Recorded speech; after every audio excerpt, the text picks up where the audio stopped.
Good day, I'm Lisa Rowe and this is your JIS News for Wednesday, April 30, 2025.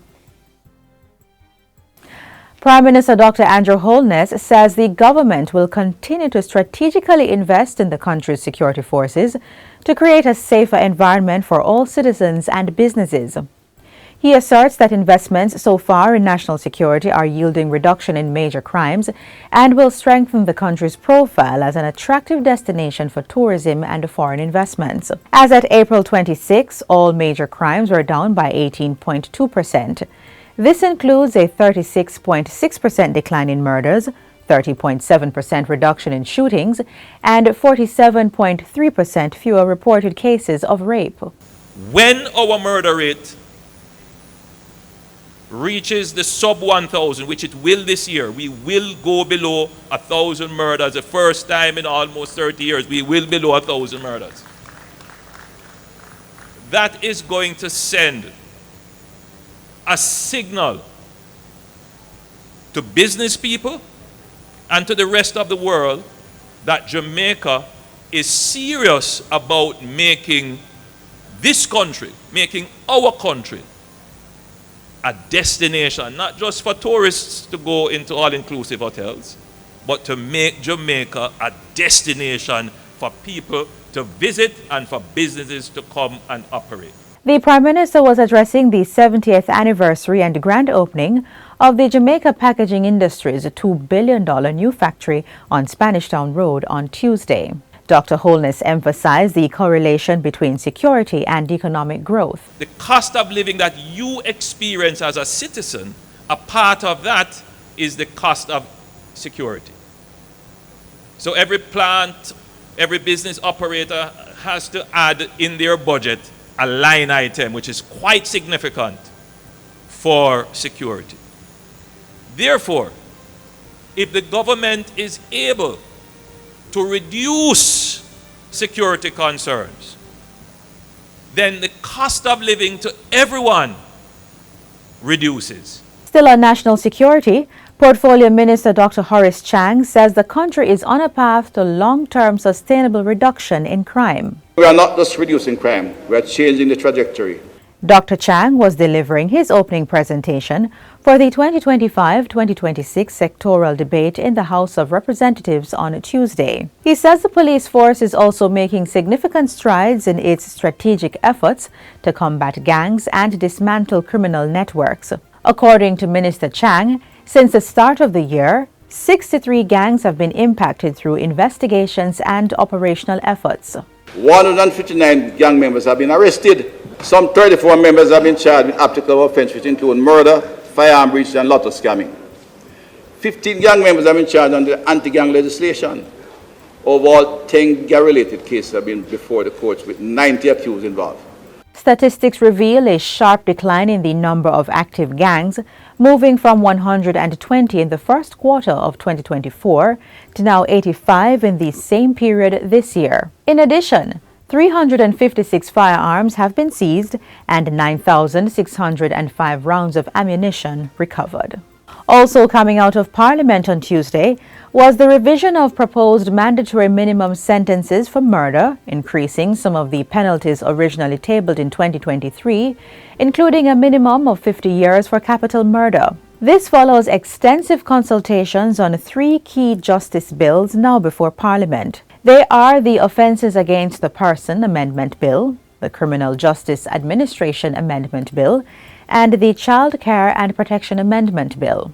For capital murder, increases the mandatory minimum sentence to be served before being eligible for parole from 20 years to 50 years under Section 3(1)(c) subsection A, increases the mandatory minimum sentence to be served before being eligible for parole, where the sentence is imprisonment for life, from 15 years to 40 years under Section 3(1)(c)(b). While closing the debate on the legislation, the Justice Minister said these changes were designed to deter persons from committing murders. This Parliament has to send the clear and unmistakable message to potential killers that life is sacrosanct, sacred, and when taken, the offender must be prepared and must know that they're going to spend a long time in prison. Meanwhile, penalties for non-capital murder were lowered. The mandatory minimum penalty proposed is 30 years, down from 45, and the minimum time to be served before being eligible for parole is 20 years instead of 35. Guidelines for minors convicted of murder will be introduced in the Child Care and Protection Amendment Bill. In the case of capital murder, if convicted, the minor would be sentenced to life imprisonment or a minimum of 30 years. However, eligibility for parole would be after 15 years. In other news, the Jamaica Teaching Council JTC Act, having passed in the Senate on Friday with 38 amendments, will now go before the House of Representatives for approval. The landmark legislation aims to strengthen the quality, accountability, licensing, and regulatory framework of the country's teaching profession. It will also formally establish the Jamaica Teaching Council as a statutory body with oversight responsibility. Education Minister Dr. Dana Morris-Dixon, who piloted the bill in the Senate, affirms that it reflects the collective input of all major stakeholders, including the National Parent-Teacher Association and the Jamaica Teachers Association. I must note that at every step, all stakeholders have had opportunity to contribute to the evolution of the Jamaica Teaching Council bill. For each change of administration, the respective cabinets and civil society have endorsed the continued pursuit of this bill. So this bill is not the government's bill. This bill is all of our bill. This bill is really Jamaica's bill. To support a smooth transition, the minister explained that teachers already recognized under the current Education Act will have 2 years to comply with the new requirements under the JTC bill. Teachers already recognized under the Education Act by virtue of their existing qualifications as of whatever that appointed day will be deemed registered or enrolled under this act. And so that's very clearly specified in Section 81. These individuals must then, though, apply to the JTC for a license or authorization to teach within 24 months. So they have 2 years after the act comes into place to regularize themselves. Minister Dixon also endorsed a proposal from opposition Senator Peter Bunting to make the National Teacher Registry publicly accessible. The bill also introduces a regulated framework for homeschooling, requiring parental approval and oversight by the Independent Schools Unit. As the sector prepares for this transformation in the education system, Minister Dixon is encouraging the public to visit trendja.com for updates on the changes.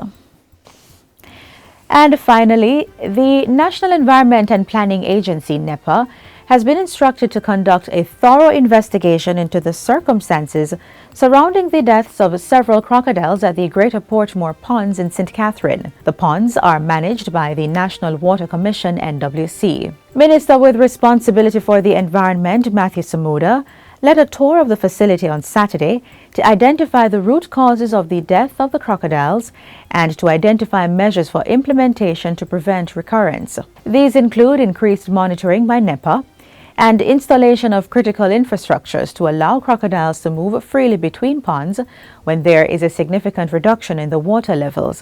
In addition, Minister Samuda says new monitoring systems will be introduced in collaboration with NEPA and the Hope Zoo to ensure a rapid response should the animals become trapped again. The affected facility comprises 9 ponds, of which 3 were taken out of service by the NWC due to an embankment defect. The NWC has since started work on the necessary repairs to bring the ponds back into operation. Minister Samuda further states that in short order, the NWC will present a comprehensive maintenance plans for all ponds, specifically those in the Portmore community. And that's it for JIS News Today. I'm Lisa Rowe. Thanks for watching.